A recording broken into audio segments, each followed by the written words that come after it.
What is up? What's up, Ian? I like how you cut it short every time. I don't cut it short. It's the freaking video. Does. I didn't know how to transition it afterwards. Oh, all right. Well, next time we do one of these events, we'll figure it out. We're investors and hard money lenders. We don't know how to do all this fancy dancy tech shit, but it works. Anyways, welcome everyone to REI Madness. Hopefully everyone's as super excited as Ian and I are to chat with Team Wholesalers that we're going to bring on here in a second. So I strongly believe that good wholesalers probably have the best insights and actual experience in any other real estate strategy, or really even most investors out there. I know some wholesalers might get a bad rap. Some people get into wholesaling just because they think it's the easiest path to start. Maybe they don't have a lot of funds, so they believe that they can just wholesale. But really, you got to understand all aspects of the business to be a good wholesaler. Not only do you have to be able to find the best of the best deals out there, but you need to understand the whole process, the funding process, the rehab process, the selling process, the rental process, in order to sell and be able to wholesale or sell your properties to your buyers. Good expert wholesalers are really hard to come by, so I'm glad that we are going to have the opportunity to interview the three that are going to be hopping on here in a second. Yeah, man, it's definitely exciting to go live twice in one day. Doing this event has been really, really fun so far, and we've only interviewed 1.5 people, let's call it. But, we're here. Wholesaling is a great one because it is a tool in the war chest, and we all use it on a day-to-day basis, right? It's a great way to value deals and see what they look like. I think our last, I just finished up eating lunch, and I'm choking here. But either way, I think our last guy just got in. He was having some technical issues. But before we bring them in, let's bring up our sponsors. Hopefully, queued up, apparently with music. But the Breeding Group, the Storage Rebellion, Studio A Staging. Again, check out reimadness.com. If you guys find value or you want any more information about any of these presenters, you can get all the information over there. If you get value out of this event, we're raising money for the Metro Burn Foundation. For those of you who don't know, I'm a firefighter for the city of Baltimore. They help out in the region if someone gets burned or hurt at work, and help them get back to a normal life, if not completely back to work. So please, it's something near and dear to our heart. So if you find value out of this, there's a donation link over there. Enough about us. Let's bring in Shane, Mike, and Matt Fullerton. Hopefully he's back on. There you go. We're going to do some rearranging. These are three of the top wholesalers in the Baltimore, Metro, DC market. I was super excited to have them on. So if you guys want, Matt, you want it, since you were the last man in, you get to be the first man up. You want to introduce yourself, who you are and where you're from? Yeah. Hey, everybody. My name is Matt Fullerton. I am a flipper and a wholesaler. I live in Calvert County, Maryland, so in Southern Maryland. And that's primarily where I do my flipping in Anne Arundel, PG, Charles, Calvert, and St. Mary's. But I'm really good at getting off-market deals, and I do a lot of wholesaling otherwise to keep the cash flowing, and I've wholesaled a lot of deals. And I wholesale all over the DMV, up from north of Baltimore all the way south to Fredericksburg, west of Frederick. And that's me. Nice. We were able to get the man, the myth, the legend, Mike Casey, on a live stream. You want to introduce yourself? My name is Mike Casey from the Casey Investment Group. I've been in real estate for about a little over 10 years now. Started off wholesaling, been wholesaling my whole way through. Also have gotten into commercial rehabs and short-term rentals. Nice. And then the man who was able to wholesale me a 76-unit apartment building, Shane. Yeah, while standing on my head. I think I might be the old man in this crew, so props to you, gentlemen. Thank you very much. And so my name is Shane Bloyer. I've been doing wholesaling for about 15 years with my partner Joe Hartman at Perry Hall Investment Group. We still do that we still work that operation together, as well as several other things that we're doing. So we've been wholesaling for that long, 15 years. We did it before it was called wholesaling. It was called assigning, or control and roll, as the magic man down on Hartford Road says. And then we also do flips, and we do buy and holds as well. So happy to be a part of this today. I want to thank you guys, especially Jason and Ian. And I think it's really cool what you're doing for the Burn Center. So we want to be a part of it. Thank you. Nice. So welcome all you guys. So let's start off with the first question. I think kind of moving forward, we might have just individual questions for each of you. But I think this one's an important one. And I certainly know that nobody here has a crystal ball, but I'm curious. I know a lot of viewers are curious. Where do you think wholesaling goes throughout 2021? Obviously, we're in a weird spot in the market right now. I think a lot of us believe that the market was towards the top, and then COVID hit, and then there was a lot less, supply. And it seems like every darn property that comes in the market, everyone wants to jump in and get. So we can start with Matt. Like, what do you think kind of your game plan is? And I know it might just be kind of status quo right now to see where things go, but like, what would you guess is going to happen kind of come this spring and summer into the end of 2021? So my guess it's been for a while, and COVID kind of tweaked it, was that we were approaching, like you said, we were approaching the top of the market. We'd see some correction or at least some plateau. And then with COVID now, we're talking about 20, 30 million people out of work. I think I read something last night. It said 8 or 9 million people are, if they had lifted eviction and foreclosure moratoriums, would be evicted tomorrow, like immediately. Not that that's feasible to evict 9 million people out of the country in one day, but it's something that, they would be eligible for it right away. So, I think there's a couple ways this could go. We have a new president now, so if there's subsidies and things that prevent that from happening, I think we could see the market kind of, reach its high point here and then start to slowly taper off. Or if those eviction moratoriums get lifted and people get foreclosed on, we could see a massive dump of REOs on the market. We could have another REO boom like we had in 10, 11, 12, where you can just go on the market and make offers you don't have to do shit except go on the market, make offers all day and collect your properties and get a warehouse full of Home Depot products and just renovate them and churn and burn them. So that's one thing that I've been thinking about. Like, I've been reluctant to take on huge projects, flipping wise, just because I'm worried that, if it takes 6 months, what's the market going to look like in 6 months?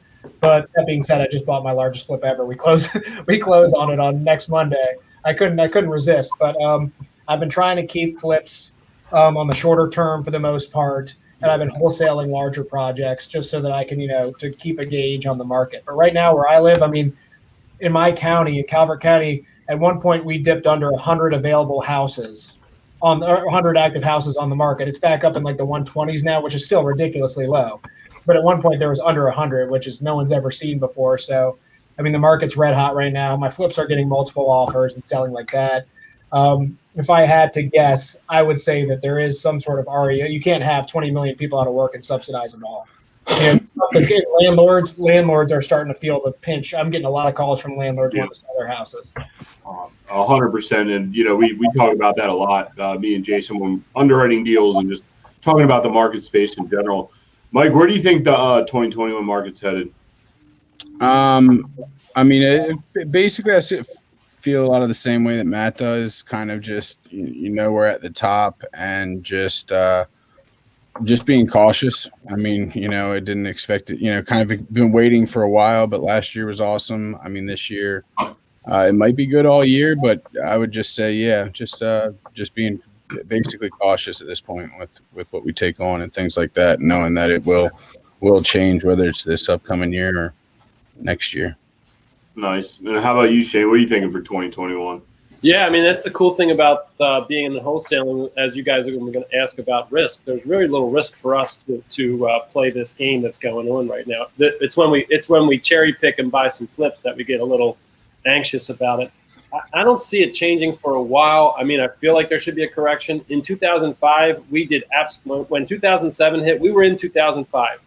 People were buying properties from us. I'll never forget. In Westport, we sold and flipped, wholesaled 3 deals in Westport and probably made like 40 grand on each. Joe and I made 40 grand on 3 properties in Westport. I go down there today. There's nothing.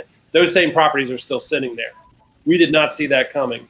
But as I said, the appraisal system was completely different back then, and it was propped up with a lot of above buying. You could get 110% equity on your house. So that doesn't exist quite anymore.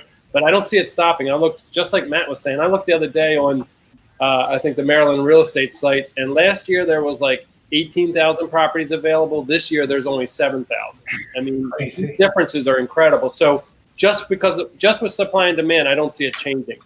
And it's changing. The prices are going up, like you said, every month. Yeah, it's wild. And the other thing is this: we were talking to Team Realtors earlier today, it's not like the foreclosure process happens overnight. It's not like all of a sudden you go to file a foreclosure and then there's going to be a foreclosure boom. You know, in Maryland, it takes a long time in general, right? And that's if it's uncontested. And, you know what happened in 07, 08. I mean, some of that inventory didn't even hit the markets for 5 years because they just couldn't, right? They just supply and demand plus manpower, they just couldn't do it. So, I think everybody kind of looks at this in two different ways. Like they hope, it's like, hey, if it's going to do it, let's just do it, right? And we can go in and we can save our current cash and we can go buy some really distressed properties. And on the other side, it's like, if it's going to stay like that, that's okay, because maybe I'll overpay a little bit today, but I know that I'll be able to sell it for over market value tomorrow. So it's a really weird, it's a weird spot. And that is true, Shane, what you said related to if you are wholesaling right now, typically you have the least amount of risk compared if you're taking on a bigger project. How are you guys finding like good deals in general right now? Like are these deals coming directly from homeowners or auctions back up and running and you can do substitute purchaser agreements again? I mean, are they referrals? I mean, both of you have been in the business long enough that I'm sure you guys kind of have a book of business and referrals that, that come in. But how have things kind of changed of the way you're locating properties today than maybe a year ago? I mean, I can start off on this one. So I had a lot of kind of affiliate marketing, I used to take a lot of old leads from other large companies like flippers, other wholesalers and stuff, and work their old leads and do a profit sharing agreement with them. And that's an easy and cheap way to get leads, but it's a lot of work. It's a lot of, it's a lot of prospecting, a lot of that stuff, which is fine. We used to buy a lot of lists, do a lot of cold calls, cold texting. Those work really well. One thing I've been doing lately, especially because the market is so crazy, and agents, I figured out, my wife's an agent. I figured out that agents are just like totally overwrought right now. A lot of agents are just, they're just totally underwater. So they've got, listings, they're getting multiple offers. If they're taking buyers, they're showing houses over and over and over again because offers don't get accepted. And they just want to keep things moving. So I've been really cultivating agents lately. My own brokerage, I go and say, hey, look, if you guys have properties that are, they're ugly, they have issues, and it's amazing what an agent thinks is a bad property. If their properties are ugly, they have issues, they have all these, you don't want to go in there, you don't want to list it, you think it might never sell, might have offers and then not sell because it's ugly. Call me, I'll come out, look at it, I'll give you an offer same day, all cash, pay all the closing costs. I don't take commission. You can keep all 6% or give 3% back to your seller, whatever you want to do, it's up to you. But I'll get you an offer and I'll close whenever you want. And I've been going around to brokerages talking about this. I have the same email I send out to my own brokerage every 2 weeks. And I just keep getting referral deals, man. And the other thing I do is I just make sure people know what I'm doing. Facebook, Instagram, I just post, hey, I'm flipping this house. I'm doing this. And that just generates interest in business. I mean, people love those HGTV shows. They love to watch people do this stuff. So if I talk about if they can bring me a house, I tell people, look, you bring me a house that we close on, I'll pay you $3,000 at settlement. Just like that, I'll give you $3,000. And that's, these days, it's a lot of money. So I've been getting a ton of referrals, and I swear, just like if you're an agent, referrals are the best leads.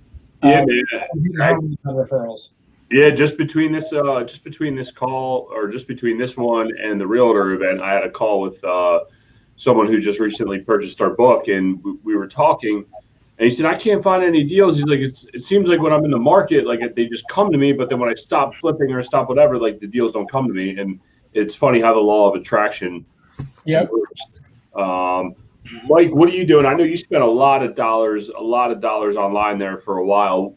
What marketing is working for you right now? Like, you still doing the SEO thing? I know you were spending 5 figures a month on that. Or are you doing direct mail? What's working right now and what's not? So we were basically last year and before COVID hit, we were just focusing on just Google and PPC, and that's what we were dumping all of our money into. And it's it's an expensive game. It works. We liked it because it produced you don't get a ton of leads like you do with like mail and stuff like that. You get a few leads, but you got to capitalize on them. So we got a lot of good deals that way. When COVID hit, we changed. We shut off the marketing. just because we didn't know what was going to happen with the market and stuff like that, and then we just really wanted to operate kind of trim. So what we've been doing recently for our acquisitions is creating our own lists, using things like Deal Machine and Driving for Dollars, and then we're still doing mailings, but on very, very small specific lists. So I think it's really important, your data and stuff like that. It seems like the day of, or at least for what we were doing, the day of like doing those big mass blanket mailings and stuff like that, is just harder. You need to, your data needs to be more lasered in. So that's what we're doing. We're just been focusing on doing a lot of skip tracing and doing small mailings. Yeah, right before you guys got in the room, me and Shane were talking about, an appreciating market and how much more difficult it is getting, because, you take, a realtor could just come in and say, look, I don't care if my house is distressed. The realtor is going to get me an offer pretty quick, right? And it's interesting to see what's going on. Hey, guys, just like Matt reaches out to everybody. If you guys have any questions, please post them. We're here for you guys. We want to ask the questions that you guys want to hear, not just what me and Jason know information we can get out of these guys. If you guys have any questions, post them in the comments. As they come up, we'll ask them. If not, we'll get to them at the end. But Shane, I do want to ask you that in the way of finding deals, what are you seeing? First off, how are you marketing for deals? And two, how are you combating an appreciating market and still being able to wholesale deals? Yeah, well, again, you guys have a great list of questions, which means obviously you know the game pretty well. So it's pretty cool. I think Matt is getting more leads from the golf course, to be honest with you, than anywhere. I do love it out there, man. I love the golf course. I want to join up with Matt and do some golfing. I feel like we got to do it, man. We got to. Yeah, cool. Did you guys see the McGregor fight? Nah. Right. No, Doug, you're gonna set Casey off, man. He might try. So did you see? I'm sure you saw McGregor said something that Ian said. McGregor was gassed. I mean, he just got beat up, and he basically said, "Look, you can't step out of this game for 10 seconds and then try and come back into it. It doesn't work." Yeah. I never seen anything like this. I mean, this is the third kind of business I've been in my life. I had a commercial cleaning business, and then I worked with my family's large-scale roofing business. There's nothing like real estate like wholesaling. Wholesaling is the most fun, most active business that you can be in, and the networking is just so much fun. I tell people that we are on the forefront of an industry. Wholesaling, when I started, I mean, it really didn't exist, but where it's going and what it's doing, it's the wild, wild west. And I know that the guys who used to do the gold mining was probably the same feelings that were going on. And I know there's probably more, regulations coming down the pipe, but right now it's just a lot of fun. So marketing wise, like you guys all said, we do the referrals. We love referrals. Right now we are partnering and collaborating with other companies that are, that actually do television ads. I think Matt said doing old leads. We pulled old leads the same way, just jumping in with other guys who spent a lot of money. At the end of the day, the gurus taught everybody how to do direct mail, and direct mail got saturated. So that's why we all back from direct mail. I mean, you go to sellers and they literally have a stack that big, So why would you do any more direct mail? They've got all the direct mail they need. So now you're trying to hit them another way. Then all of a sudden, cold calling became the hottest thing. Ringless voicemail became the hottest thing. We all know that. So what Matt was saying was like perfect. And Mike, I mean, we were just taking what was already out there and trying to do what we would do in our own companies, which is go back to those old leads and follow up on them, because there's plenty of stuff there. So those are the kind of things that we're doing, is collaborating a little. Not much direct mail. We used to be, like you said, we were like $20,000 a month in direct mail for a while, and pulled back from that. And then also the iBuyer sites. I don't know if you guys know them. The iBuyer sites, Home Lights out there. Some other guys who have gotten, as the businesses develop, Lead Geeks, GeoFlip. These are all guys out there that are selling leads. They're actually pretty good at it. They've gotten a lot better. The iterations now are better. So when you get these leads from these sites, and like HomeLight basically doesn't cost you anything. You just pair up with them, and when you get a deal, you give them a fee. So things like that. Nice. No, that's real good takeaways. It's real good tips for anyone that's tuning in here live.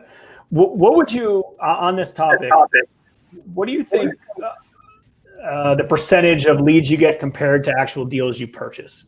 There's so many real estate investors in general that they look at a few deals a month and they have to buy one. And obviously those odds aren't in their favor, right? They're probably going to overpay. And it's same with us as a hard money lending company. I mean, a lot of people don't know, but I go through 1,000 leads every month.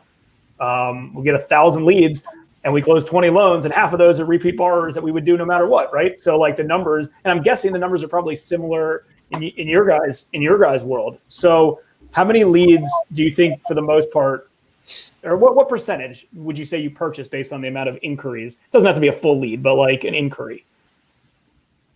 Go ahead, Matt, if you feel like you want to answer that, so go ahead. For me, it's really high. I don't know what the exact percentage is, but I don't, because I'm not doing any marketing right now, not any traditional marketing anyway. And you guys know, you guys have heard my story and stuff. I've never been big. Don't get me wrong, Mike, I love PPC leads. I love those things, but I like to try to kind of find the deals. I like the referrals. I like working the old leads. I like bringing home all the money. So it's and I don't need to build this into a big machine either with a bunch of salespeople or anything like that. So I would say, I get a lot of referrals. I would say I'm closing probably 40% of the leads I get and making deals out of them, maybe more. But again, I'm getting a lot. I'm getting maybe, leads wise, I'm getting maybe, 20 really like good ones a month here or there.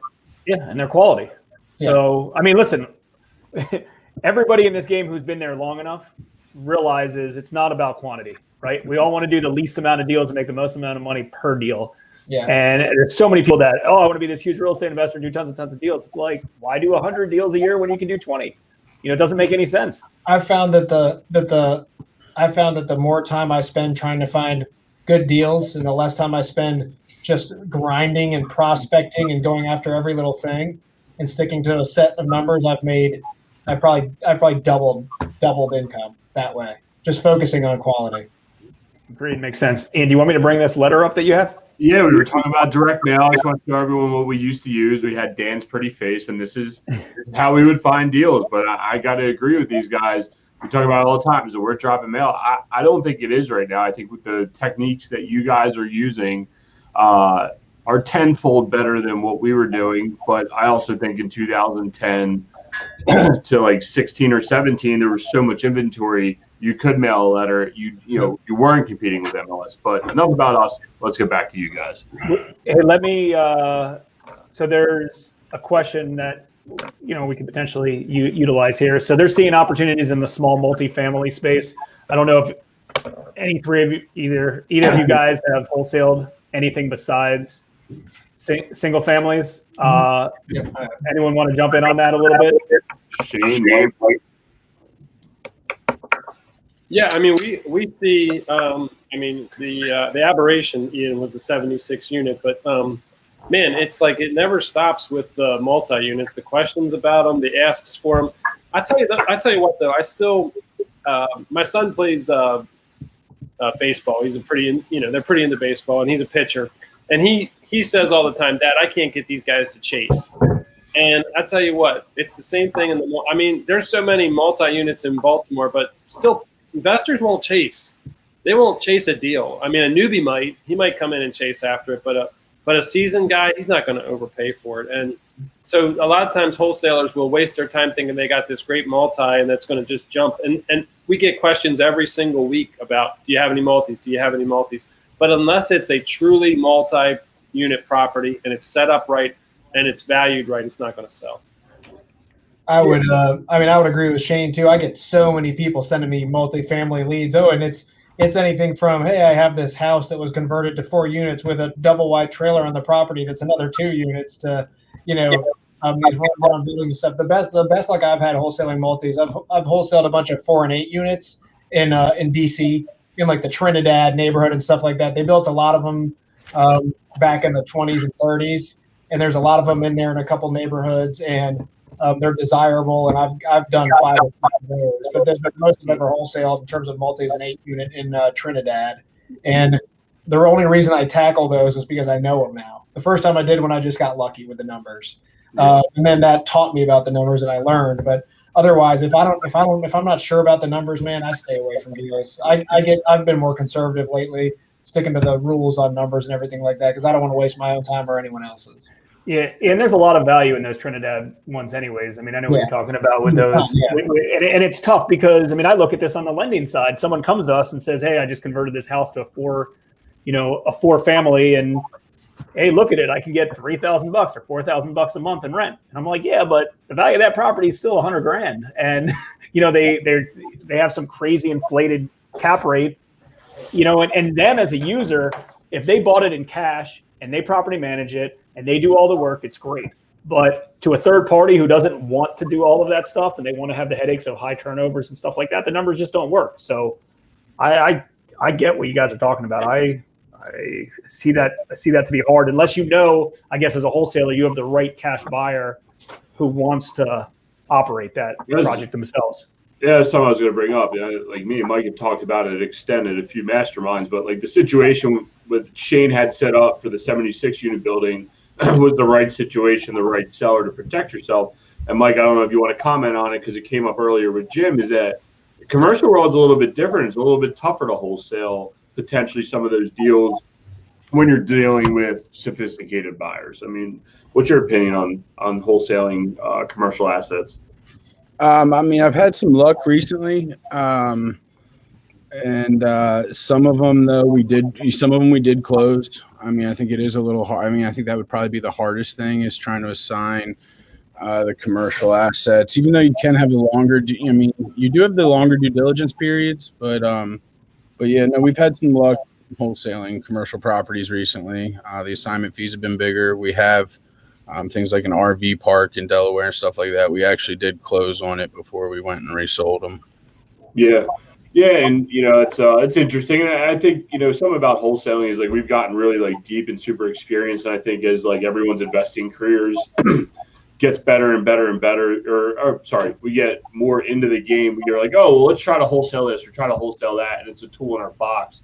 But let's take a step back. Like, remember when we were all beginners and we were just starting out, because I get guys in the fire department all the time. They're like, hey, man, I want to get into wholesaling. Like, I want to do this. I want to do that. Like, what did you guys do to be able to get comfortable with your numbers? Or like, what's something that like a tip you could give to like a new wholesaler that's having trouble valuing properties or valuing construction?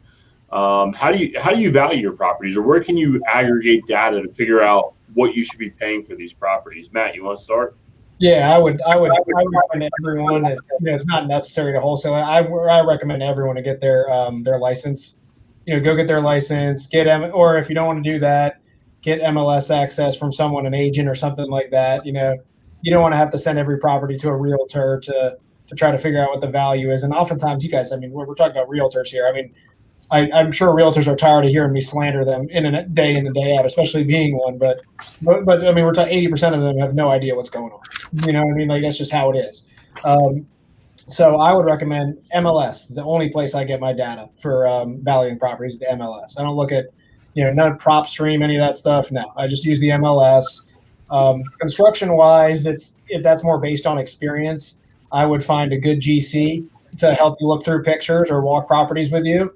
Who can give you an idea of what things would be. I have a lot of experience now, so I can kind of walk through and eyeball stuff and get at least a general idea that's not going to be crazy off. And I'm pretty conservative. I always estimate high, but I know it's a little different up in Baltimore. In the DC area, I use the highest renovated comp, closest comp that's preferably in the same neighborhood, same subdivision, if not within a mile. Obviously in the same zip code, of course, but. I do. I look up, the highest few renovated like comps, make sure that everything matches up. And then I, aggregate that and base my ARV off of that. And then my repair numbers, I take pictures of everything, look them over, formulate some repair numbers, and then I make my offer. But I would always use the MLS. Do you guys feel you're getting the same wholesale fees you were getting, I don't know, pre-COVID? Like I'm guessing you kind of have a standard, right? It's not like you're trying to target deals where you can just churn $2,000. So whatever that is, do you feel like you're still able to get the same wholesale fees? Or Mine were steadily declining before COVID. I was seeing smaller and smaller wholesale fees, and then when COVID hit, they went back up. Got it. A lot less product, a lot less inventory now, so people want deals off market, so the fees are back up, but I was seeing a steady decline in wholesale fees pre-COVID. And I think that's a function of all the competition that got in the market. A lot of large companies switched their strategy from fix and flip to wholesale. Express, Market Pro, all those guys did that. And that kind of saturated the market with deals and made the fees smaller. But since COVID's happened, there's less of that. They're doing more flips now. Exactly. Let's go through Nick's question. And I'm curious, actually, all three of yours. Do you guys market your deals to a big list? Your big list via email, or do you prefer to just assign your deals just a handful of pro flippers? The same people over and over. That you just make a phone call and say, "Hey, I got this property, 123 Main Street. I'll get it to you right now, $200,000. Let's go." Or do you do a combination of both, or do you have one preferred method? For me, I have a smaller buyers list. It's usually somewhere around 200 people, and I'm always adjusting it. If people aren't responding, if people haven't ever looked at a deal, I take them off. I always laugh when you see those guys, we have a 30,000 strong buyers list. I'm like, oh, good for you. You pulled 30,000 cash agents off the MLS. You pulled a whole bunch of people off bigger pockets. A bunch of people, that's not a buyer's list. Quality, not quantity. Exactly. So mine has never been more than like 200 people, and most of them are people who have bought from me before, and a lot of them are people who have bought multiple. And it's usually, even with that 200 strong list, that's probably too much. It's usually the same 15, 20 people who are buying the deals. So it's the 30,000 people lists are useless, fucking useless. Right. Yeah, it makes sense. Mike, I know you had some unique wholesales recently. How did you get those things sold? With the market now, it's been actually, I haven't been doing as much putting it out to many people. Actually, kind of like Matt, just a small group. You get the right deal now, you're going to move it pretty easily to your right group of people. So yeah, in the past we used to do big lists, but right now just usually making a couple of phone calls will move a deal. What about you? What about you, Shane? Yeah, it's interesting. All of us have been through a lot of iterations of this. This is the process that I like. I like when we have the deal or we're close to it. I like sending it to a handful of guys that we like and work with a lot. And I just give them a heads up that it's coming out. And then Joe typically puts everything out because of the brand. He likes the brand. And what happens when you send it out to a lot of people, and if you let it play out a little bit, you'll have, and I know Matt, all you guys, I know you know this, but you'll hear from some people you haven't heard from in a while. And I like that. Ian knows I'm very relational. So I like to hear from the guys I haven't heard from. And inevitably somebody will pop up from a deal that, that I haven't heard from for 6 or 8 months. So there's a lot of things that you can do with the list. There's a lot of reasons, and it's a great question, but there's a lot of reasons. We're very intentional with what we do and how we do it. So it's not just willy-nilly. It's a very intentional. The other thing is, as good wholesalers, if we're really good and we're ethical, a lot of times we will owe somebody something. And all of us know how that goes, right? You'll feel like, oh, crap, I owe this guy one. And the reason that you do that is because it's good business, and he's put you out in a situation where you really needed it. So, if I feel like I owe a guy something, I might send it to him before anybody else gets it. He may not want it, but he'll appreciate that I sent it to him. Yeah, I agree with Shane. I literally did that today. I had a deal that actually I was going to flip, and then we got a couple more deals that were closer in that I wanted, and I was like, oh man, I can't do all 5 of them. So I told someone who had just barely missed out on a deal by like seconds, earlier this or last week. I said, look, I'm gonna send this to you first. Let me know right away if you want it or not. If you do, great. If not, move on. And he did, and we locked it up just like that at asking price. And that's the reason. That's the reason what Matt's saying there, and I'm sure Mike is the same way. I can still remember Mike, the first deal we did, sat at the Dunkin' Donuts right on Marlin Avenue there.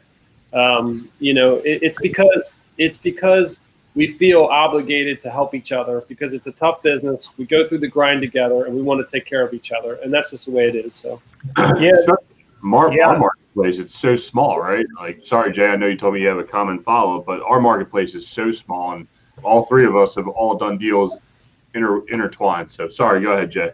Yeah, no, I mean, makes sense, and I actually agree with all 3 of your answers based on kind of your guys' focus. And Shane, I do agree that, hey, we do it for marketing and branding. And listen, there's nothing wrong with sending out, you're not whoring out your list by just sending out, a good opportunity. That doesn't mean that, hey, this as well as we all do, the highest bidder doesn't always win.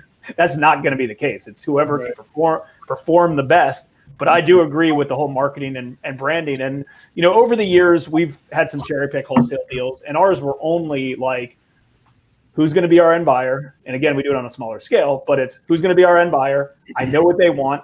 Now I'll go see, if I can, move myself in the middle, insert myself in the middle to make a fee of this.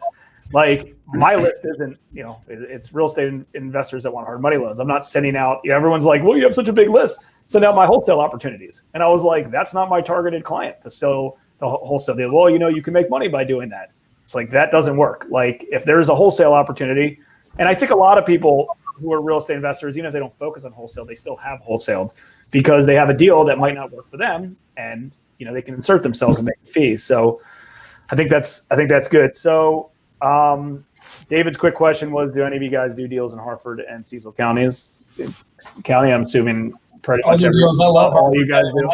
I hit a home run every time. I mean, I've only touched Hartford County maybe 3 times, but I've never made less than $50K on a wholesale fee there. I don't know how, but I mean, Hartford County is like, every time we end up out there, we make a big deal. Same thing with Frederick. I don't do a lot of Frederick, but every time I get one out there, I hit a home run.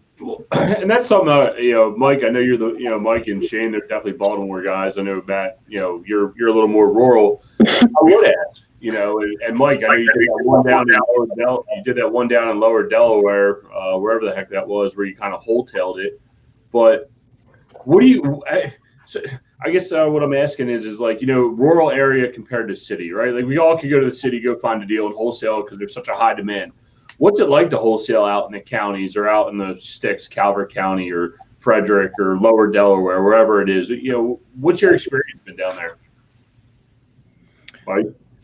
For me, I mean, I've had some in the more rural areas. I've had some problems moving stuff, like, doing some deals down in like Southern Maryland and stuff like that. But I guess that's the interesting thing with commercial too, when it comes to like commercial opportunities. I think there's a big opportunity because I think it's not as easy to come up with comps for properties where it's like, this sold exactly for this. You don't have really the exact same type of commercial properties.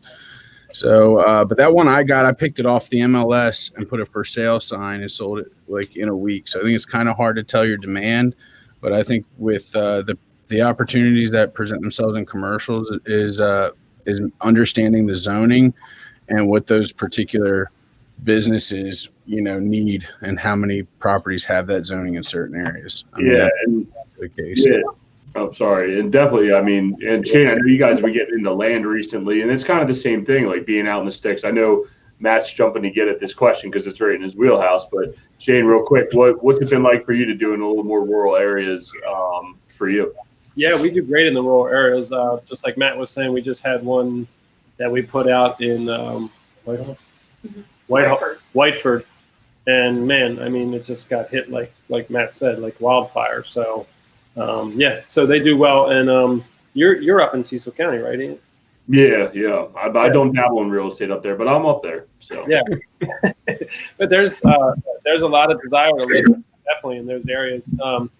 I know you guys know Aaron Alberti. A shout out to Aaron, but he says, the kitchen. He's up in Havre de Grace, and he says you can still do the kitchen table very, very nicely with a couple of sisters or somebody like that, and it's a very smooth process where you're not fighting 10 people over the deal. So. Right. How about you, Matt? What's been able to help you like operate in Southern Maryland and these other areas to be able to wholesale?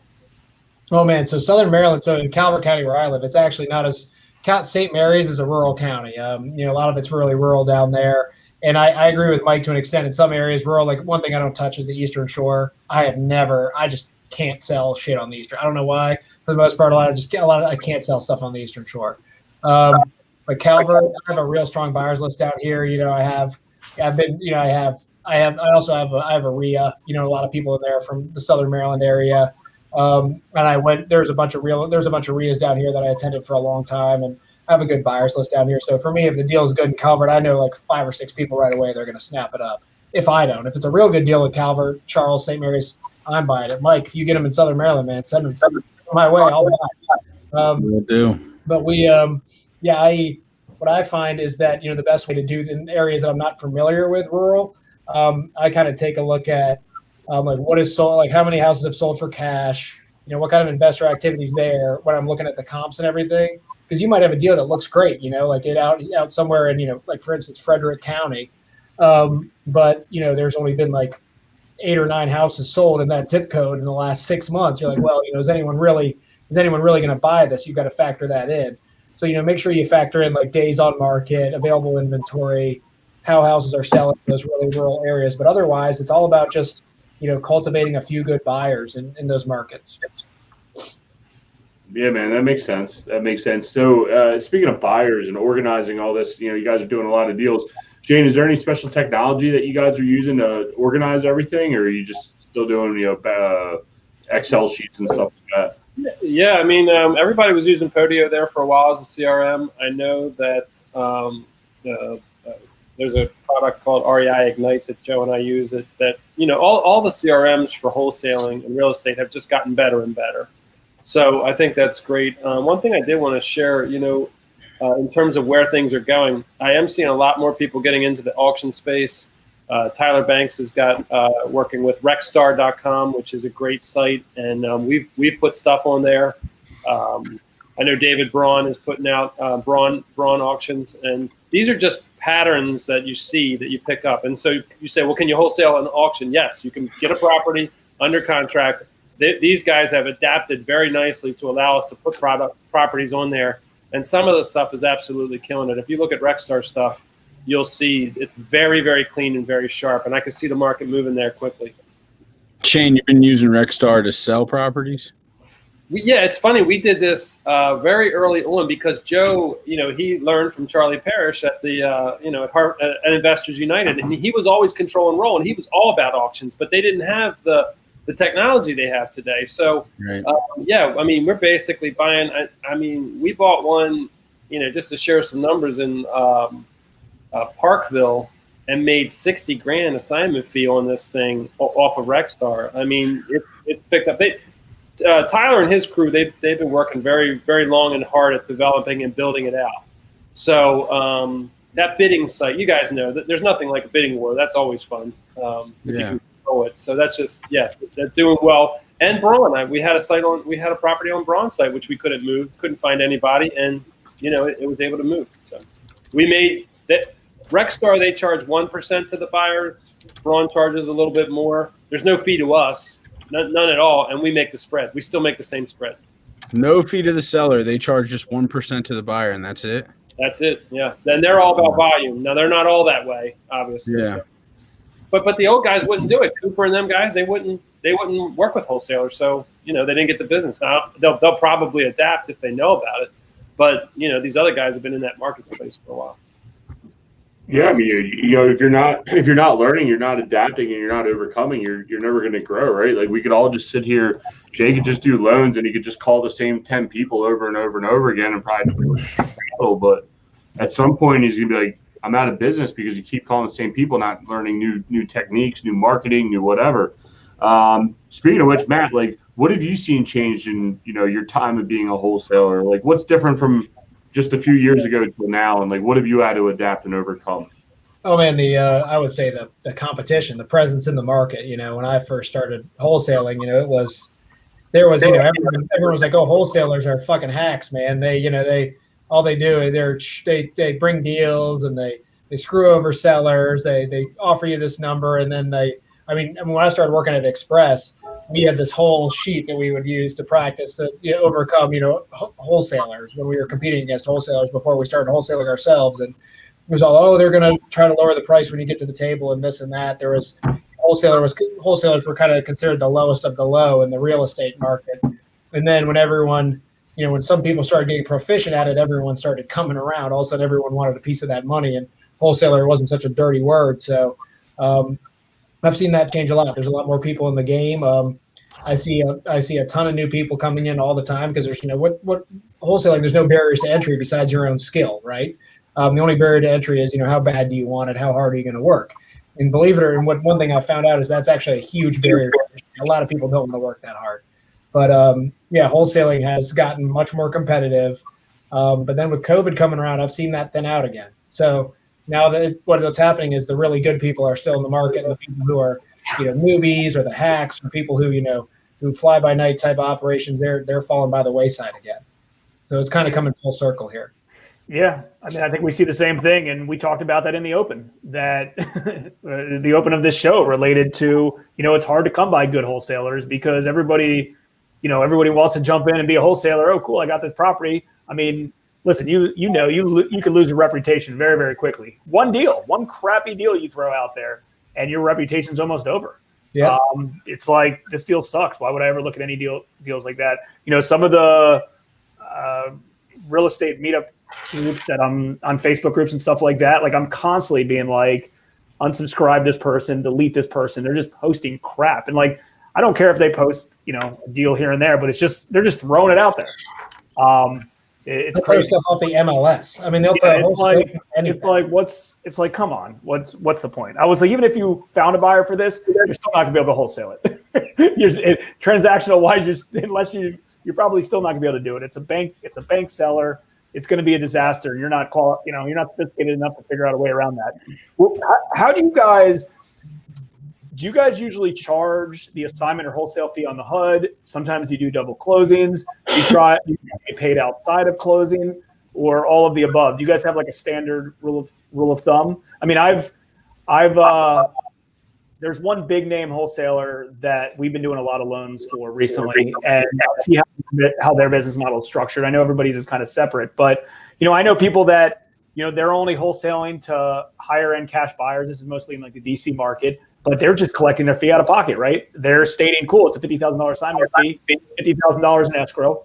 My contract with the seller is $350. You'll buy it at $350. We'll do it as a consulting fee out. And then some just put it right on the HUD as a consulting fee or wholesale fee, or some do double closing. I mean, do you guys prefer one? Do you kind of just do case by case based on the situation?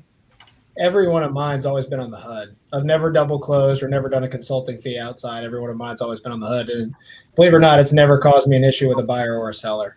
Yeah, because it's just expectations. Right. Yeah. I mean, and I even in my contract, I even have a part of my contract now that says, "Hey, seller understands that we're entering into this hoping to make a profit, whether that be on a flip or selling it to another investor. We're not doing this. We're not doing this for charity." So I've never had an argument out of the seller. If you make a good deal, if the seller's happy with the numbers, if the buyer's happy with the numbers, there's no reason for anyone to get upset. Now, I hear about people all the time who go back who think they're going to make a 30-40 grand wholesale fee and only get like $5,000 and then go back and renegotiate with the sellers and then pocket that money. That's dirty as shit. And those are the guys who get in trouble on the HUD when they go to settlement because, hey, you renegotiated with me and you're keeping all that as profit. Like I don't subscribe to that. If I sign up a deal that the numbers aren't right and I only make a couple grand, then hey, I only make a couple grand. You know what I mean? That's how it is. But I've done everything. Straight up assignment, it gets paid off the HUD, and that's it. Paid on the HUD. Paid on the HUD, yeah. Yeah. Okay. What about you, Mike? Most of the time we do it, it's on the HUD. I mean, unless it's, one of those commercial ones we just did recently, we were getting it from a wholesaler, and it was a pretty large assignment fee on it. So we did it as a consulting fee, but most of the time it's on the HUD. Just so it didn't show as 2 assignment fees? Right. You had 1 assignment fee, 1 consulting fee? Yeah. The assignment fee was, the main reason too, it was like the assignment was pretty small. It was a couple grand, and it was an 80 grand reassignment. Got it. Did that wholesaler care at all? The first wholesaler that sent to you? They didn't know. They didn't even see the HUD because they didn't know. I just told them that we were coming with cash in 2 weeks. Yeah. How about you? Yeah. You guys. That topic there. You can do it a lot of different ways. We've used the HUD a lot, but there are special circumstances where you might not use the HUD. We have really good relations, as all of you do, where guy will just literally write us a check, and sometimes that's just to make the process go smoother. I like tweaking it, like I said, because it's a pretty cool industry in general. So assigning its purest form was in a way I understand it commercially. That check was written before anything settled. And I've done a few where we've literally gotten paid before it settled because the buyer and seller, everything was so right that I could just get a check. And I would love to do that all the time. Like if I had a deal, like if I was working with Mike as the seller and Matt as the buyer, they know each other. And I just say, Mike, just cut me $5,000 and I hook these two up. I'm out of it. I'm done. I don't have to do anything more. That's a really nice way. It doesn't happen often, for a number of different reasons, but I do like that. But we mostly are on the HUD, and then the JV agreements are separate if we do JV agreements. So I meant to say too, Joe and I are teaching a class now, and you talked about where the future is going. We're spending a lot of time in the educational world right now. So a lot of people are in it, I know. But what we're doing is we're doing 12 modules where we are doing live classes every Thursday night. And we're working with Bloyer to do those classes. Anybody who wants to get into it or wants to learn how we do it, we're teaching those 12. And it's what we call the intensive care course. It's exciting. It's a lot of fun. We've had, believe it or not, we have a young guy in our class right now who's 14 years old, trying to learn how to do this stuff. So it's a lot of fun, and we're hoping to take it across the country. So. Yeah, no, I mean that's good, and I'm glad that you guys are doing the class. But more importantly, I think with I know Fullerton, I've been seeing you post some stuff about your kid and some. I don't want to get into politics, but some of the stuff you post, I agree with. But anyway, the fact that kids are out of school right now and they're actually getting to explore their minds and not be in school and actually learn business and explore things that are fun to them rather than being in the grind of school, I think. Absolutely awesome. But, this has been an awesome conversation. The last topic right there, it takes a lot of trust. I know I've been in deals with all of you where we've either had to pay outside of closing or on the HUD. So it takes a lot of trust to do it outside of closing. But with that being said, man, Shane, we know where to find you. Mike and Matt, you guys want to let us know where we can find you? Everybody. If you want any more information about any of these guys, check out reimadness.com. All their information will be up there. But you guys want to let us know where we can find you on the internet? Go ahead, Mike. Facebook, Instagram. Hashtag Mike Casey. Yeah. Same here. Yeah. Same here. The best place to find me is like Facebook, Instagram. I'm on there all the time posting stuff, and I get a lot of people sending me deals on there. Post a lot about the projects we're doing, contracts we get, all that stuff. So, yeah, look for me on Instagram and Facebook. Sweet. All right, guys. Well, certainly appreciate it. I know a lot of our viewers are thankful as well. Typically, if you're watching this now and you want the replay, this is streaming on a few Facebook pages, few Facebook groups, some YouTube pages, some LinkedIn pages.